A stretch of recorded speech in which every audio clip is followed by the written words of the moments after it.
بسم الله الرحمن الرحيم.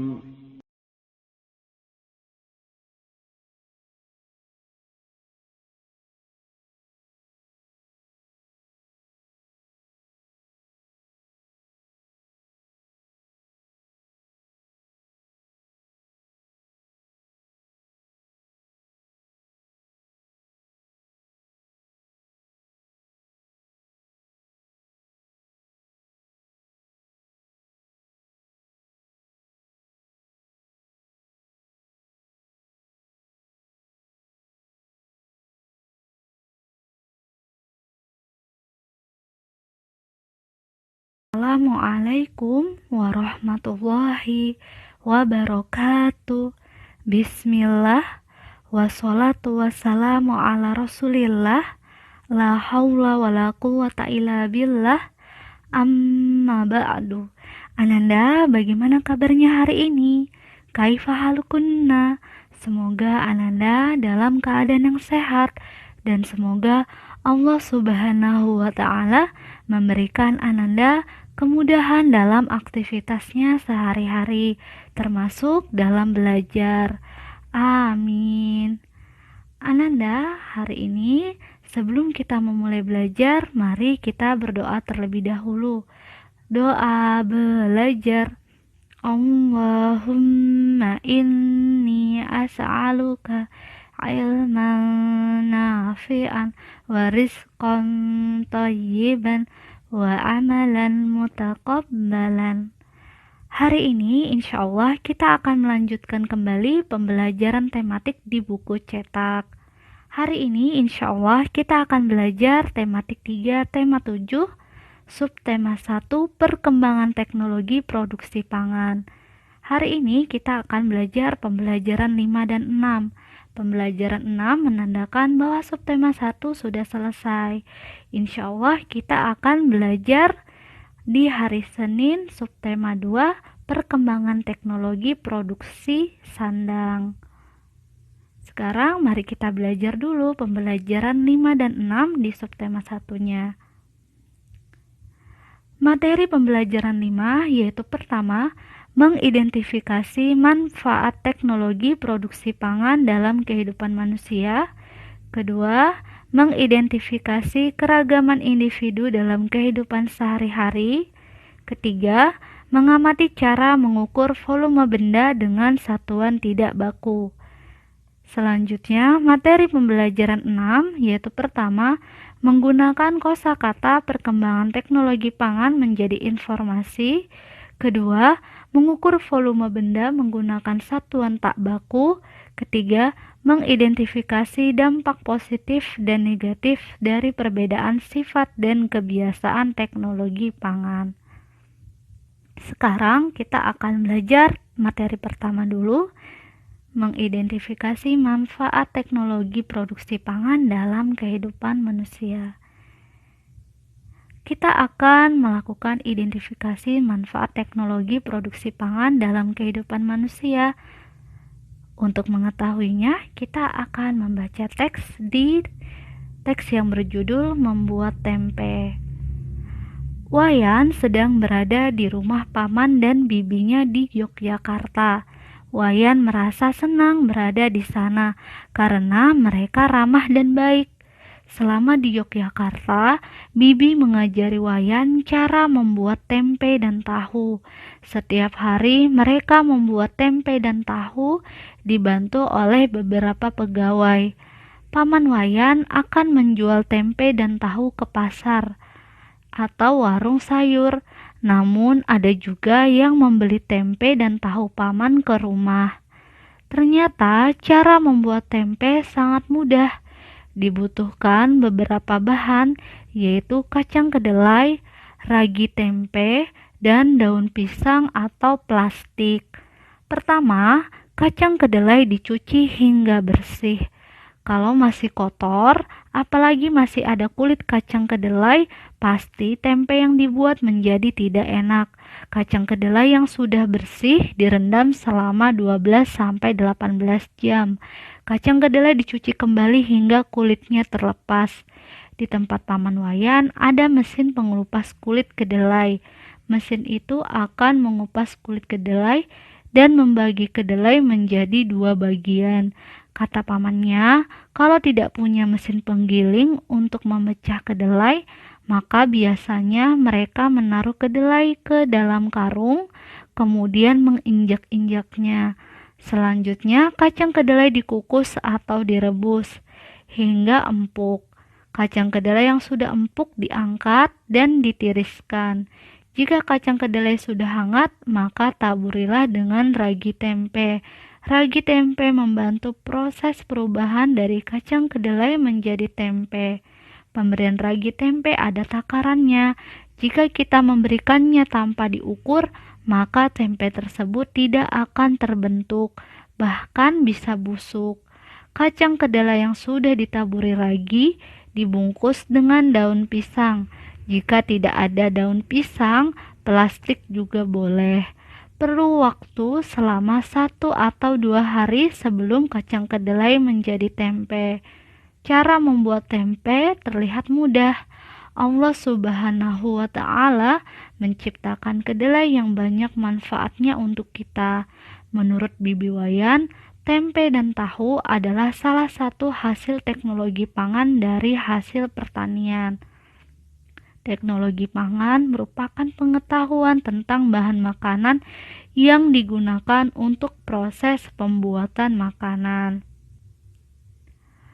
Ananda, sebelumnya kita sudah mengetahui apa arti teknologi pangan. Teknologi pangan adalah teknologi yang menerapkan ilmu pengetahuan tentang bahan pangan. Untuk arti yang lain, Ananda bisa lihat kalimat yang paling bawah. Teknologi pangan merupakan pengetahuan tentang bahan makanan yang digunakan untuk proses pembuatan makanan. Kemudian, untuk tahu dan tempe adalah salah satu hasil teknologi pangan dari hasil pertanian. Jadi, kalau teknologi pangan ada yang dari hasil pertanian. Teknologi pangan dari hasil pertanian yaitu tempe dan tahu. Kenapa tempe dan tahu? Karena tempe dan tahu dibuat dari kacang kedelai. Kacang kedelai tentu dari hasil pertanian. Jadi ketika kacang kedelai diolah menjadi tempe dan tahu, berarti hasil pertanian tersebut sudah menjadi teknologi pangan dari hasil pertanian. Selain hasil pertanian, ada juga dari hasil peternakan. Contohnya, susu sapi segar yang sudah kita pelajari. Susu sapi segar yang sudah dikemas atau diproduksi dengan melalui pemanasan, kemudian permen susu, es krim itu juga adalah hasil teknologi pangan, tapi dari hasil peternakan.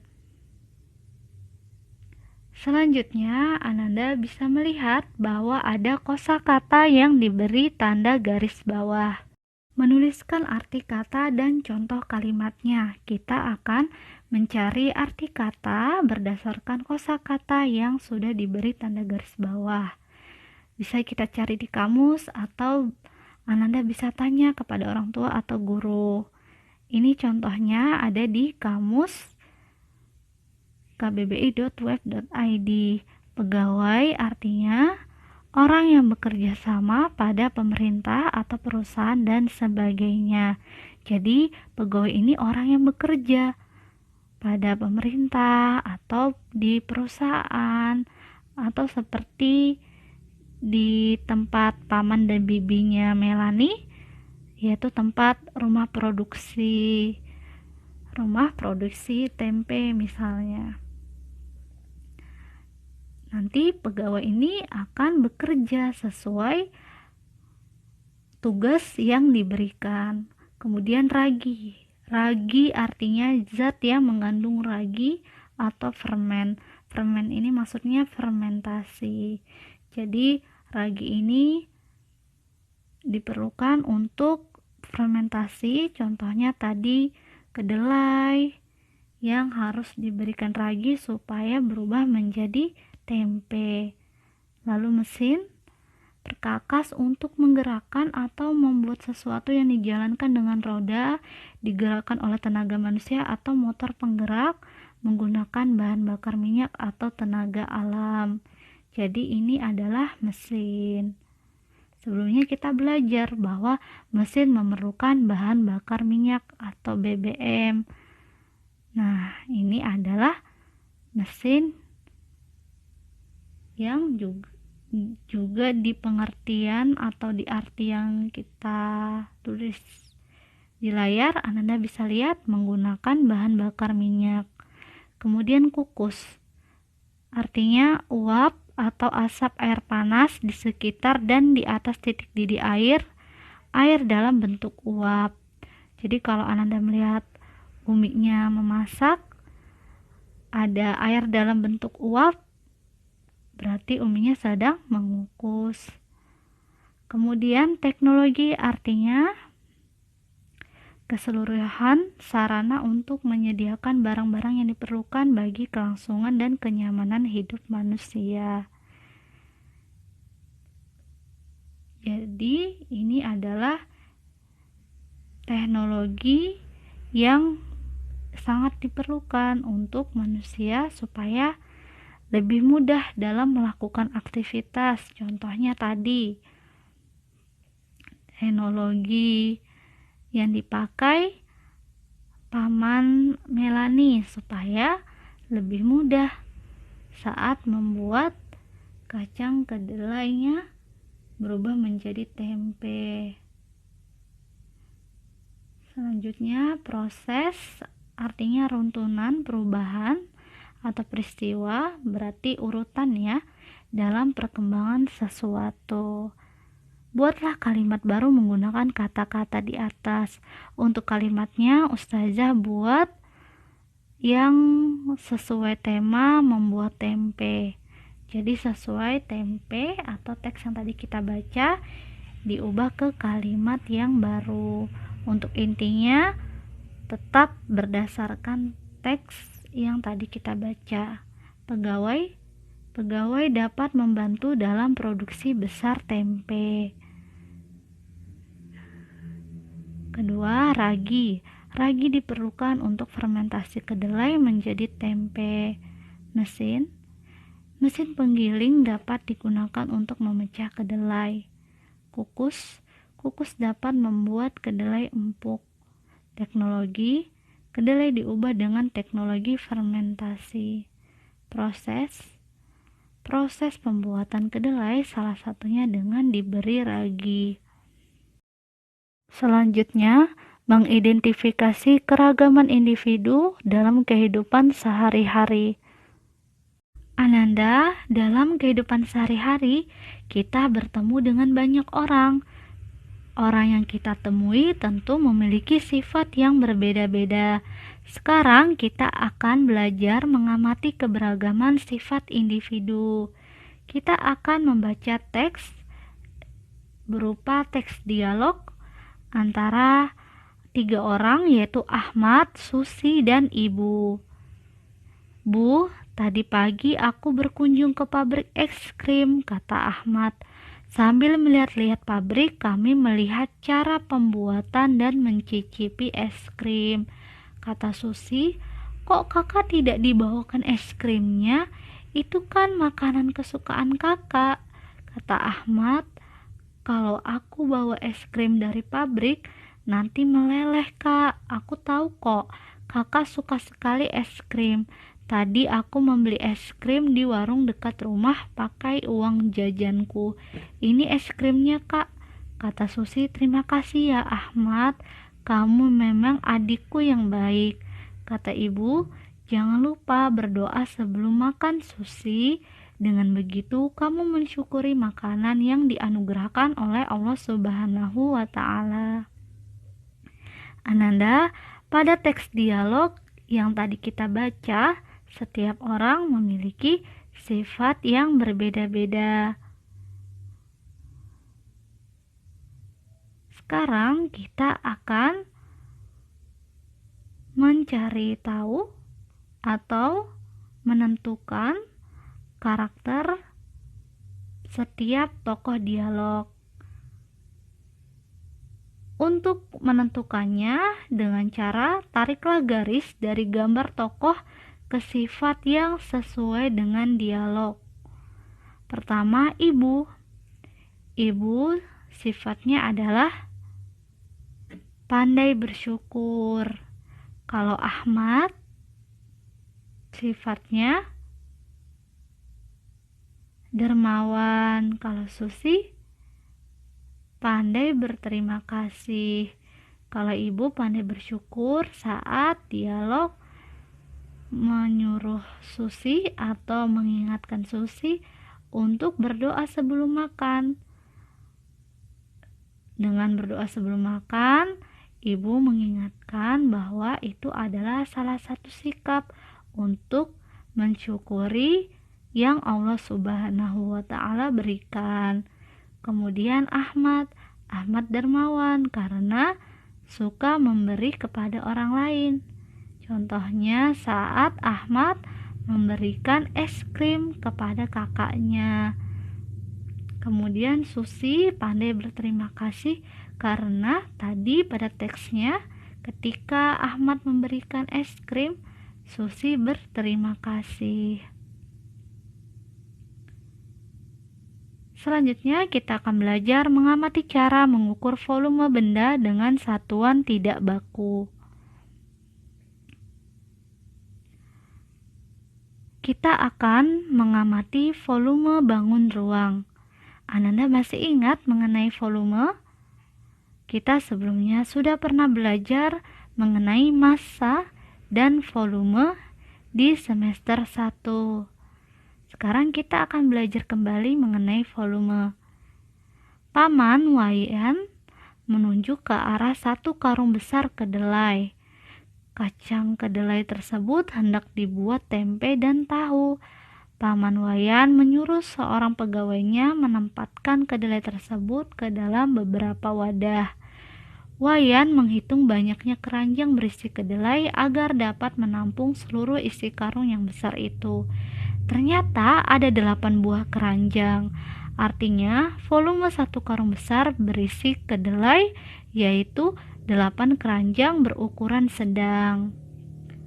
Ananda, untuk di buku cetak gambarnya Ananda bisa lihat terdiri dari satu karung kedelai dengan satu keranjang kedelai.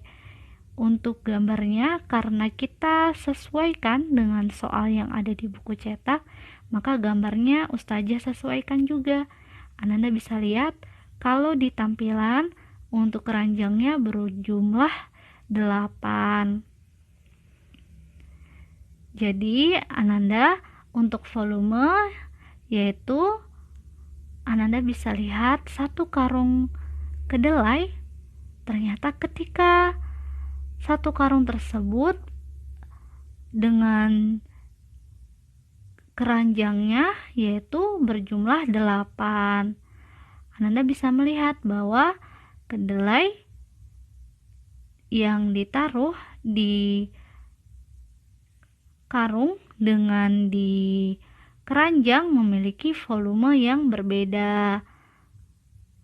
Untuk volume jangan lupa yaitu ketika kita memasukkan benda ke dalamnya, kita bisa melihat seberapa besar atau berapa ruang yang bisa ditempati oleh benda yang dimasukkan.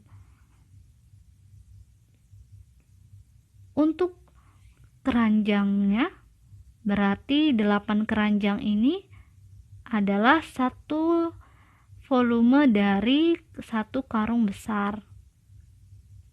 Selanjutnya kita akan membandingkan volume benda. Amati gambar berikut. Lingkari gambar yang memiliki volume lebih banyak. Untuk soal nomor 1, Ananda bisa melihat ada karung kedelai. Yang manakah volumenya lebih banyak? Maka kita lihat yang mana yang paling banyak memuat atau yang bisa diisi benda kedelai. Kedelainya yang bisa paling banyak dimasukkan di karung yang mana? Yaitu di gambar yang kedelai kedua. Kemudian nomor 2, Ananda bisa melihat gelas yang berisi air berwarna-warni. Yang manakah yang gelas memiliki volume yang paling besar? Yaitu yang pink. Gelas pertama. Gelas pertama ini lebih banyak atau lebih besar volumenya karena bisa memuat air lebih banyak, bisa diisikan air lebih banyak daripada gelas yang lain, berarti volumenya lebih besar. Kemudian nomor 3, Ananda bisa melihat yaitu wadah air minum atau wadah air. Volumenya yang lebih banyak adalah yang pertama. Untuk galon volumenya lebih besar karena lebih banyak bisa dimasukkan air ke dalamnya.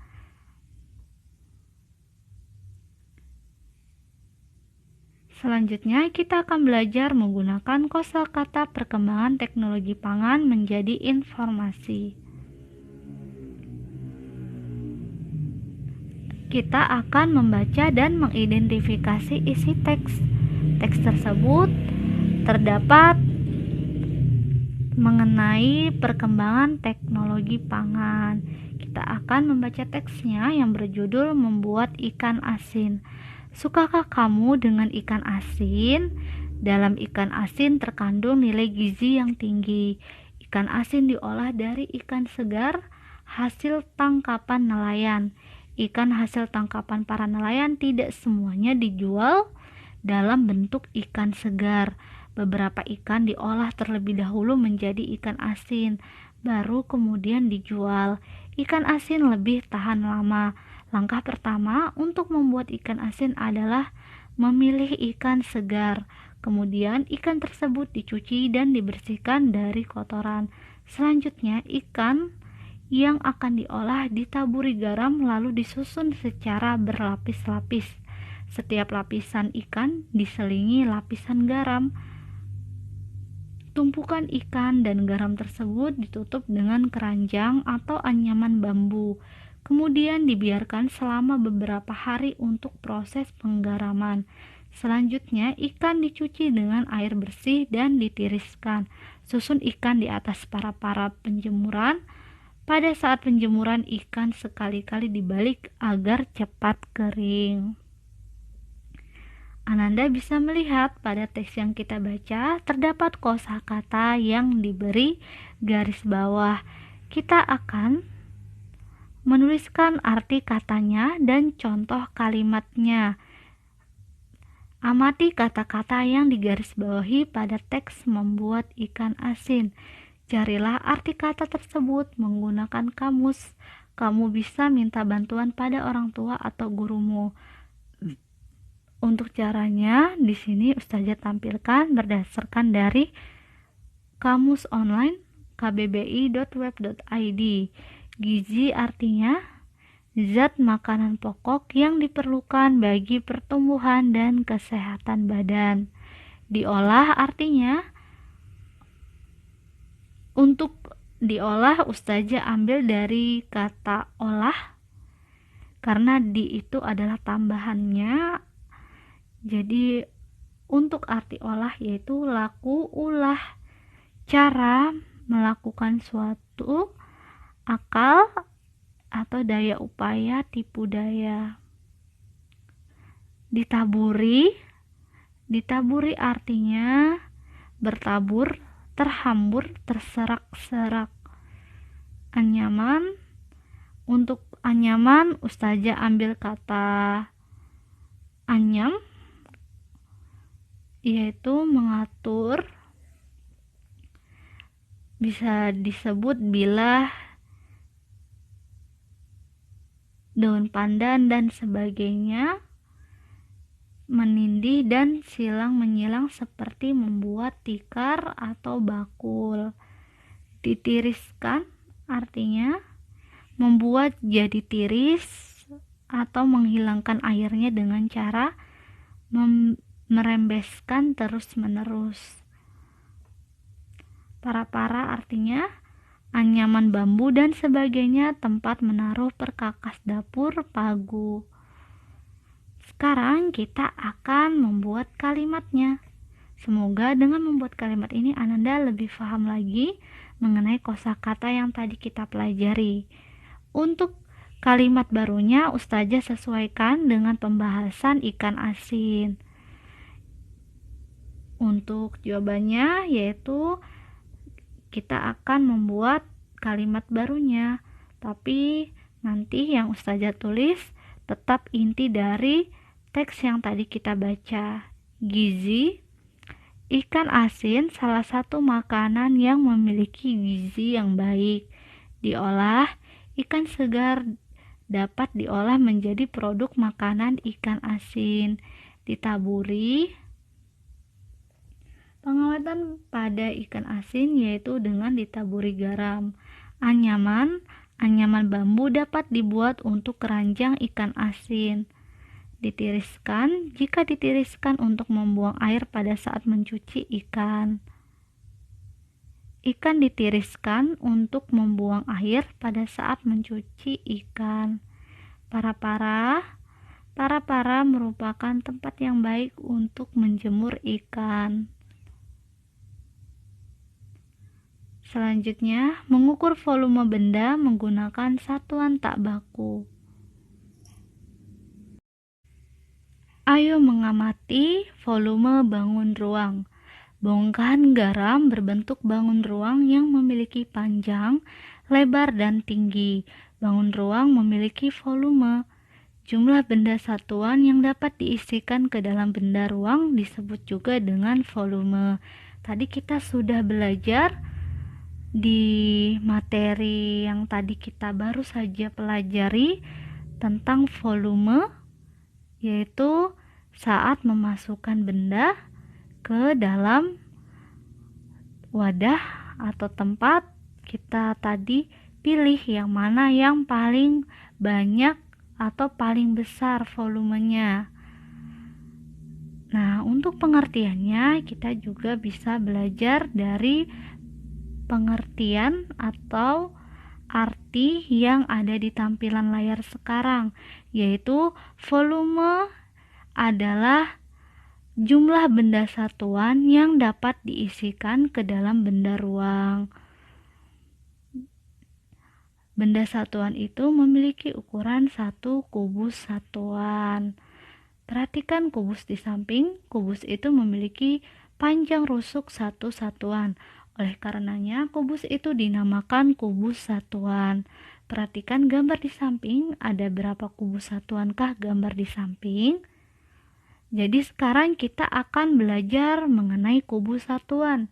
Sebelumnya kita sudah belajar di buku tema 6, yaitu satuan persegi, atau bisa dibalik persegi satuan. Sekarang kita akan belajar kubus satuan. Kubus satuan, Ananda bisa lihat di layar ada gambarnya.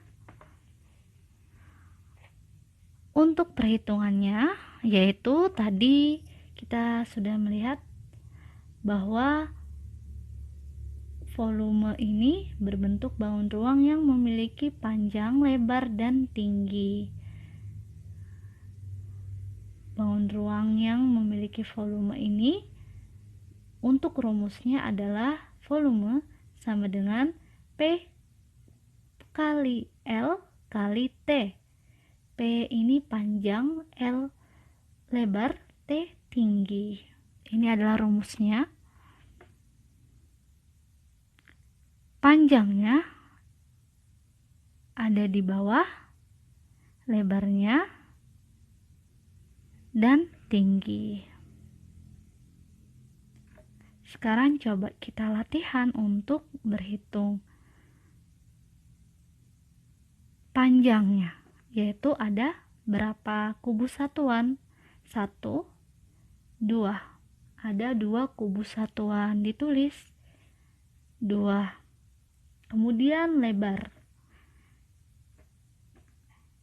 Berapa kubus satuannya? 1, 2. Ditulis 2. Selanjutnya tinggi. Tingginya ada berapa kubus satuan? 1, 2. Sama dengan kita kalikan 2 dikali 2 dikali 2. 2 dikali 2 4, 4 dikali 2 8. Sama dengan 8 kubus satuan. Jadi jawabannya adalah 8 kubus satuan. Anda bisa lihat kembali rumusnya. Selanjutnya coba kita latihan lagi dengan gambar yang berbeda. Rumusnya tadi panjang dikali lebar dikali tinggi. Maka panjangnya tadi 2 di bawah ya. Kemudian lebarnya 2. Tingginya 1, 2, 3, 4. 4. Tulis 2 dikali 2 dikali 4. 2 dikali 2 sama dengan 4. 4 dikali 4 16. Jawabannya ada 16 kubus satuan. Selanjutnya Ananda bisa lihat ada 4 soal yang ada di buku cetak. Untuk tugas hari ini yaitu di nomor 1 dan 3. Cara mengerjakannya sama seperti yang tadi kita pelajari. Untuk nomor 2 dan 4 insya Allah akan kita bahas di hari Senin. Kenapa tidak kita bahas hari ini? Karena materinya agak berat, sebab kita tidak belajar lagi mengenai volume benda yang kubus satuan. Ini adalah hari pertama dan hari terakhir karena Ustazah khawatir berat. Jadi nanti kita akan bahas saja di hari Senin. Untuk tugasnya juga selain tugas yang ini juga ada tugas latihan soal, karena kita alhamdulillah sudah selesai subtema 1. Jadi supaya tidak terlalu banyak, kita latihan matematikanya 2 nomor saja dengan 1 rumus yang lebih mudah dihitung. Jadi tugasnya nomor 1 dan 3. Jangan lupa rumusnya panjang dikali lebar dikali tinggi. Untuk panjangnya, lebarnya, dan tingginya insya Allah Ananda sudah tahu ya. Selanjutnya, yang terakhir kita akan belajar mengidentifikasi dampak positif dan negatif dari perbedaan sifat dan kebiasaan teknologi pangan. Kita bisa melihat keberagaman sifat individu, termasuk salah satunya di sekolah. Permen, coklat, atau makanan ringan lainnya merupakan hasil teknologi pangan. Di kantin sekolah dijual berbagai makanan, di antaranya makanan-makanan yang merupakan hasil teknologi pangan. Banyak siswa yang saat istirahat jajan di kantin sekolah, mereka membeli makanan kesukaannya. Saat tidak terlihat berserakan di tanah, hal itu karena mereka membuang makanan ke dalam tempat sampah. Ada juga teman Ahmad yang bersifat dermawan, setiap hari membawa bekal makanan dan berbagi dengan temannya. Bagaimana dengan sifat teman-teman di sekolahmu? Pada teks yang kita baca tadi, kita sudah mengetahui bahwa ada 2 sifat, yaitu pertama adalah sifat yang tidak baik, yaitu saat jajan membuang sampah sembarangan. Seharusnya membuang sampah di tempat sampah. Kemudian sifat yang kedua adalah sifat yang baik, yaitu sifat dermawan. Sifat dermawannya dengan membagikan bekal yang dibawa kepada teman-teman. Sekarang kita akan mengetahui atau belajar mengenai kepribadian. Apa itu kepribadian? Kepribadian adalah keseluruhan cara seorang bereaksi, dan berinteraksi dengan individu lain.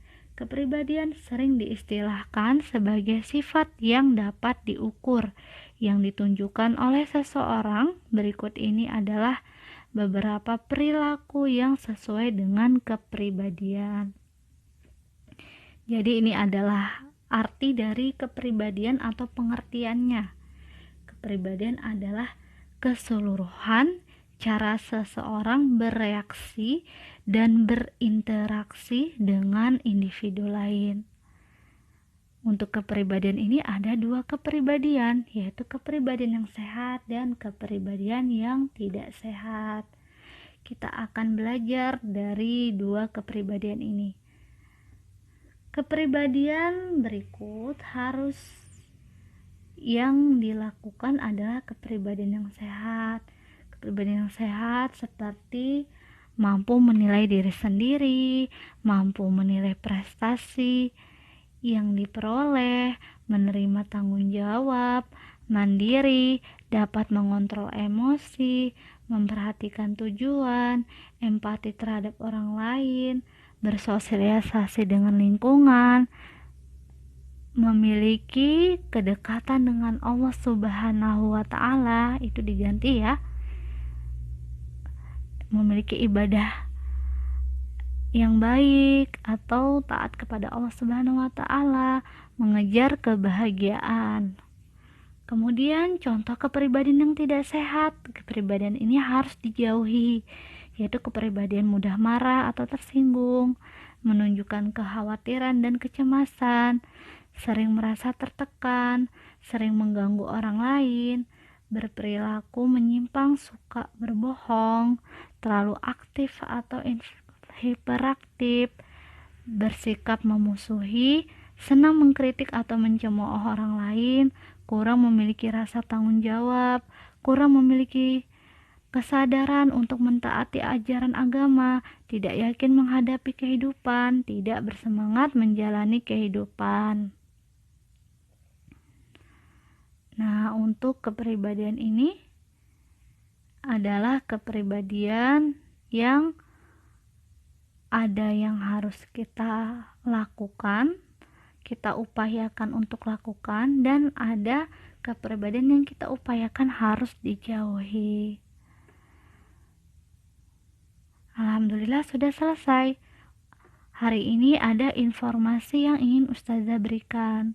Sebelumnya kita sudah belajar mengenai pengawetan makanan. Kita sudah mengklasifikasikan atau menentukan makanan mana yang mengalami proses pengawetan. Untuk pudeg gresik, Ustazah ingin meralat. Pudeg gresik bukan makanan dengan proses pengawetan. Jadi pudeg ini bukan ya Ananda. Ananda bisa perbaiki jawaban di bukunya yang saat pembelajaran 3 dan 4. Bisa diganti. Jadi pudeg ini sebenarnya awalnya Ustazah kira seperti gula merah, karena tampilannya seperti gula merah. Ternyata bukan. Untuk pudeg ini Ananda bisa lihat cara pembuatannya. Cara pembuatan ini Ustazah dapatkan di website yang Ustazah sudah tampilkan di bawah. Cara membuatnya yaitu dengan dikukus, lalu sudah matang ditiriskan, diikat, lalu digantung. Ini bukan ada proses pengawetan, jadi bukan dengan adanya proses pengawetan. Jadi jangan lupa diperbaiki jawaban yang sebelumnya. Kalau gula merah termasuk teknologi pangan yang mengalami proses pengawetan. Jadi kalau pengawetan itu bisa dengan pemanisan, kemudian juga memberikan garam atau pengasinan. Tadi kita belajar mengenai ikan asin. Ikan asin tersebut mengalami proses pengawetan dengan cara pengasinan atau dengan diberikan garam. Untuk tugasnya jangan lupa, yaitu matematika halaman 49 nomor 1 dan 3. Kemudian latihan soal subtema 1 pilihan ganda halaman 54 nomor 1 sampai 6. Sebelum kita tutup, mari kita berdoa terlebih dahulu. Doa kafaratul majelis. Subhanakallahumma wa bihamdika asyhadu alla ilaha illa anta astaghfiruka wa atubu ilaik. Demikian, assalamualaikum warahmatullahi wabarakatuh.